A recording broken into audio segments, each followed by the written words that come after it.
भूर्भुवः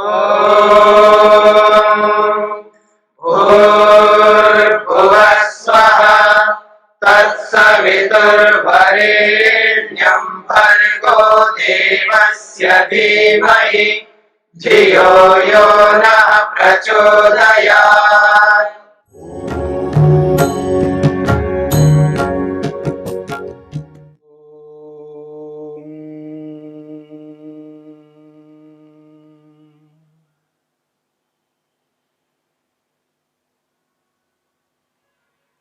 समाधि को लेकर के हमने विचार किया है।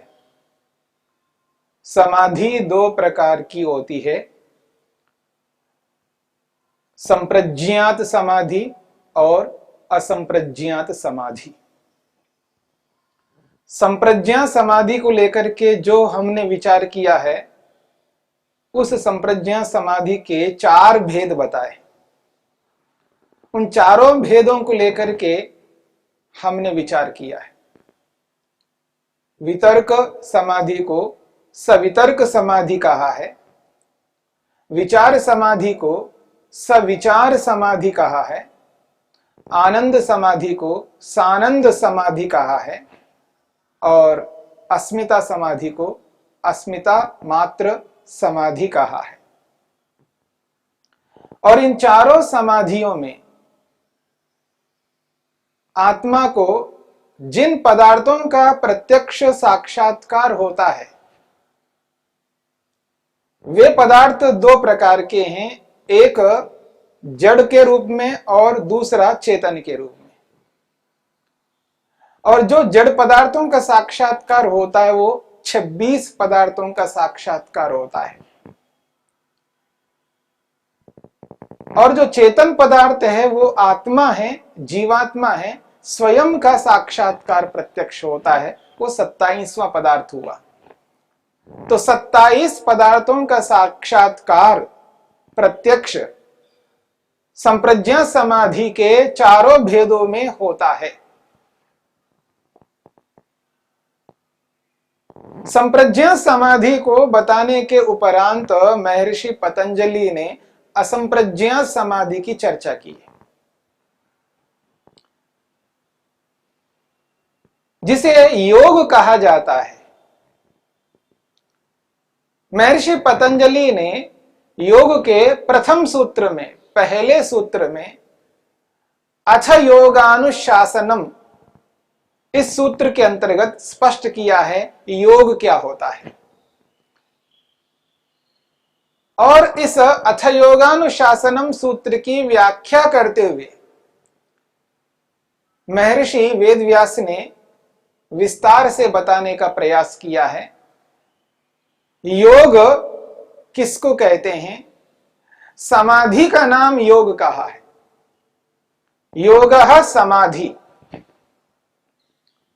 और इस सूत्र के अंतर्गत यह भी स्पष्ट किया था मन की अवस्थाएं।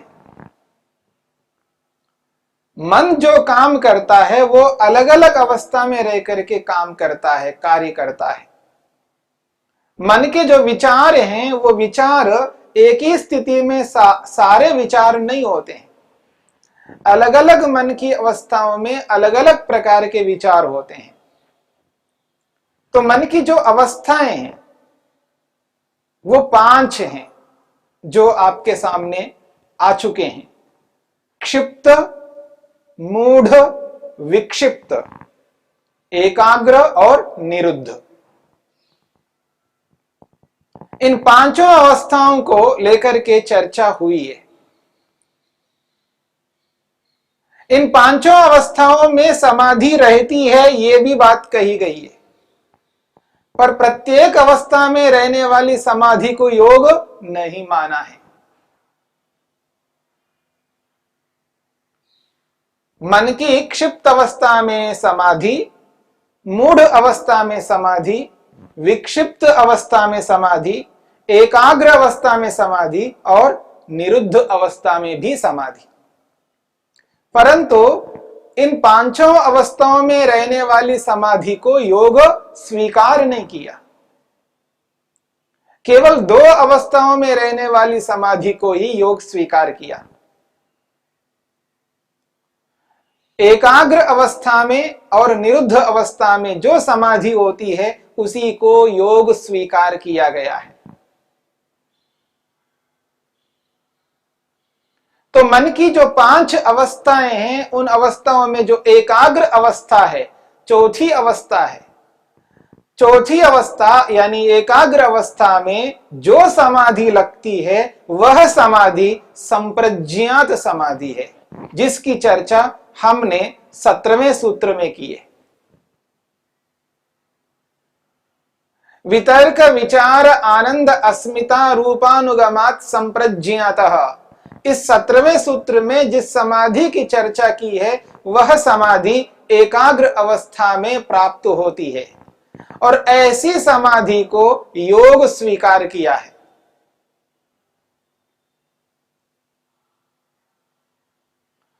अब संप्रज्ञा समाधि के बाद में अगली जो समाधि है वो है असंप्रज्ञात समाधि। 2 प्रकार की समाधियां बताई गई है, एक संप्रज्ञात और एक असंप्रज्ञात। और ये जो असंप्रज्ञात समाधि है, यह असंप्रज्ञात समाधि मन की जिस अवस्था में प्राप्त होती है वह अवस्था विलक्षण अवस्था है। जिस प्रकार से एकाग्र अवस्था में संप्रज्ञा समाधि लगती है, ठीक उसी प्रकार से एक ऐसी अवस्था है मन की जिस अवस्था में असंप्रज्ञात समाधि लगती है, उस अवस्था का नाम निरुद्ध अवस्था है। निरुद्ध अवस्था में जाकर के असंप्रज्ञा समाधि की प्राप्ति होती है। महर्षि वेद व्यास ने असंप्रज्ञा समाधि को बताने से पहले एक प्रश्न के रूप में किया है कि असंप्रज्ञा समाधि कब लगती है, असंप्रज्ञा समाधि कब लगती है, उस असंप्रज्ञा समाधि का क्या उपाय है, उसका स्वरूप क्या है, असंप्रज्ञा समाधि का क्या स्वरूप है, किस प्रकार की होती है वो समाधि और किस उपाय से प्राप्त होती है। महर्षि वेदव्यास ने एक प्रश्न के रूप में उपस्थित किया है, अथ असंप्रज्ञात समाधि, अथ असंप्रज्ञात समाधि किम उपायः किम स्वभावो वा। वो कहते हैं अब आप ये कहिए, जो असंप्रज्ञा समाधि है वह असंप्रज्ञा समाधि किम उपायः किस उपाय वाली है, यानी कौन सा उपाय अपनाया जाए जिस उपाय को अपनाने पर असंप्रज्ञा समाधि की प्राप्ति होती है। फिर कहा किम स्वभावो वा, वो किस स्वभाव वाली है, असंप्रज्ञा समाधि किस स्वभाव वाली है, क्या स्वरूप है उसका। इन दोनों प्रश्नों का समाधान इस 18वें सूत्र में स्पष्ट किया गया है। महर्षि पतंजलि ने असंप्रज्ञा समाधि की परिभाषा उसके स्वरूप को बताते हुए कहा है, विराम प्रत्यय अभ्यास पूर्व संस्कार शेषो अन्यः। ये 18वां सूत्र है। कहते हैं विराम प्रत्यय अभ्यास पूर्व संस्कार शेषो अन्यः।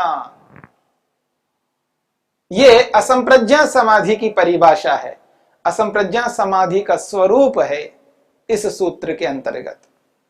इस सूत्र में अनेक शब्द हैं। पहला शब्द है विराम।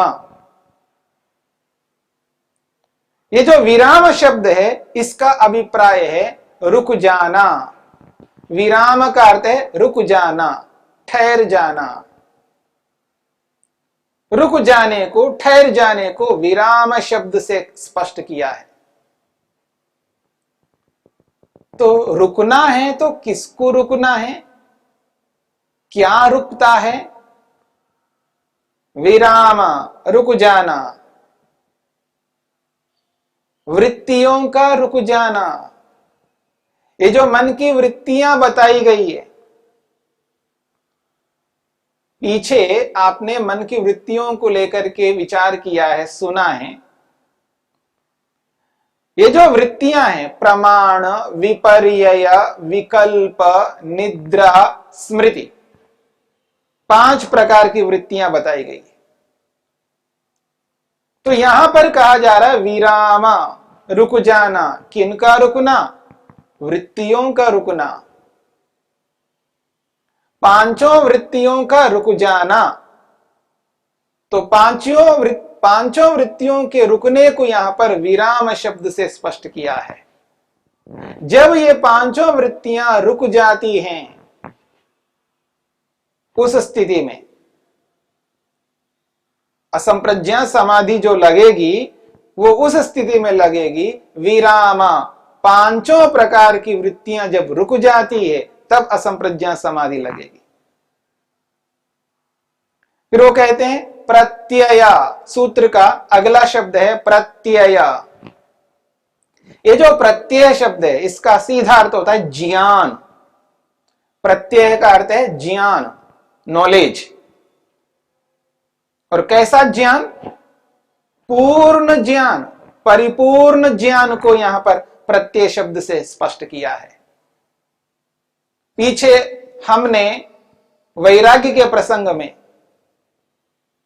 समझने का प्रयत्न किया था। 16वें सूत्र में यह समझने का प्रयत्न किया है, ये जो वैराग्य है, आखिर ये वैराग्य है क्या? तो महर्षि वेदव्यास ने स्पष्ट शब्दों में कहा है, ज्ञानस्यैव पराकाष्ठा वैराग्यम। ज्ञानस्यैव पराकाष्ठा वैराग्यम। ज्ञान की जो पराकाष्ठा है, ज्ञान की जो अंतिम सीमा है, ज्ञान की जहां परिपूर्णता होती है, जहां ज्ञान समाप्त होता है, उसके आगे और कोई ज्ञान बचता नहीं है। जहां ज्ञान की परिपूर्णता है, यानी परिपूर्ण ज्ञान को महर्षि वेदव्यास ने वैराग्य कहा है। तो जहां ज्ञान की परिपूर्णता है, वहां वैराग्य है। तो यहां पर प्रत्यय शब्द का अर्थ है वैराग्य। और वो भी कैसा वैराग्य? पर वैराग्य। प्रत्यय का अर्थ वैराग्य, लेकिन यहां पर वैराग्य है, क्योंकि वैराग्य भी 2 प्रकार के बताए गए हैं, एक अपर वैराग्य और एक पर वैराग्य। तो यहां पर प्रत्यय का अर्थ है पर वैराग्य। विराम, रुकना, वृत्तियों का रुकना। प्रत्यय, पर वैराग्य। तो विराम, प्रत्यय, अभ्यास पूर्व। तीसरा शब्द है सूत्र का अभ्यास पूर्व। अभ्यास पूर्व का अभिप्राय है प्रयत्न पूर्वक।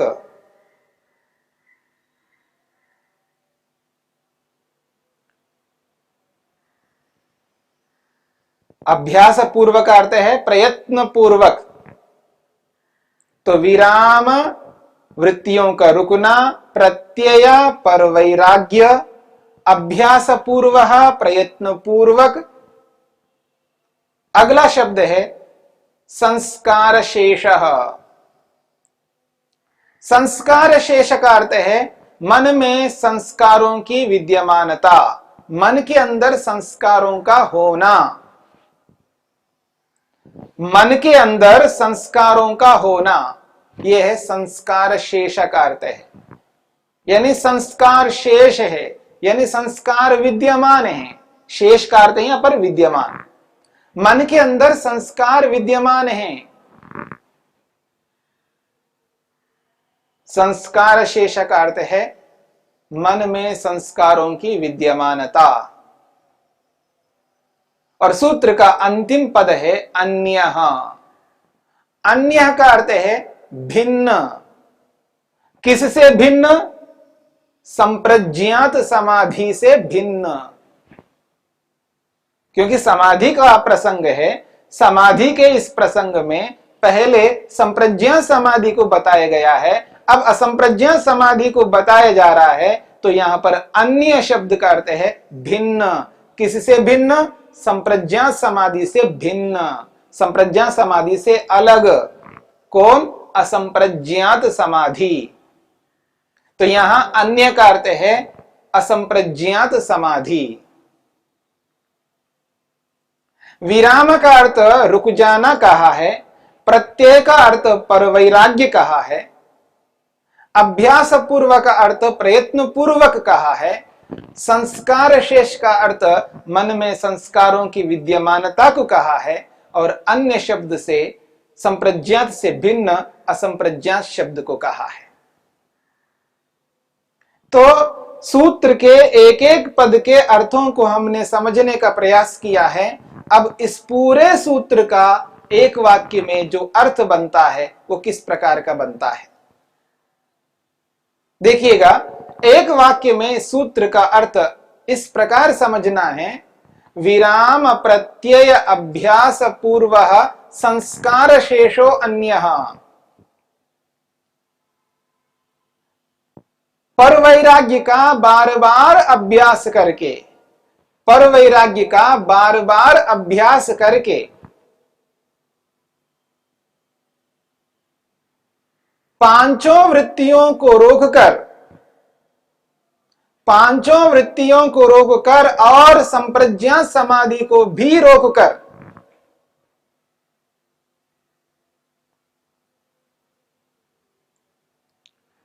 पांचों वृत्तियों को रोकना है, बार बार परवैराग्य का अभ्यास करना है। तो परवैराग्य का बार बार अभ्यास करते हुए पांचों वृत्तियों का रुक जाना, जब पांचों वृत्तियां रुक जाती हैं तो मन की निरुद्ध अवस्था प्राप्त होती है। मन की निरुद्ध अवस्था में मन के अंदर केवल मात्र संस्कार विद्यमान रहते हैं, मन स्थिर रहता है, निश्चल रहता है, मन का कार्य समाप्त हो जाता है, मन कोई कार्य नहीं कर रहा होता है। उस स्थिति में मन क्या करता है? कुछ नहीं करता है, बस संस्कार शेष वाला रहता है। यानी उस मन के अंदर केवल संस्कारों की विद्यमानता है, संस्कारों से युक्त मन रहता है। परवैराग्य का बार बार अभ्यास कर करके पांचों वृत्तियों और संप्रज्ञा समाधि के विषयों को रोकने पर मन की निरुद्ध अवस्था प्राप्त होती है। उस निरुद्ध अवस्था में मन के अंदर संस्कार ही बने रहते हैं। उस अवस्था में भिन्न असंप्रज्ञा समाधि की प्राप्ति होती है। ये सूत्र का अभिप्राय है।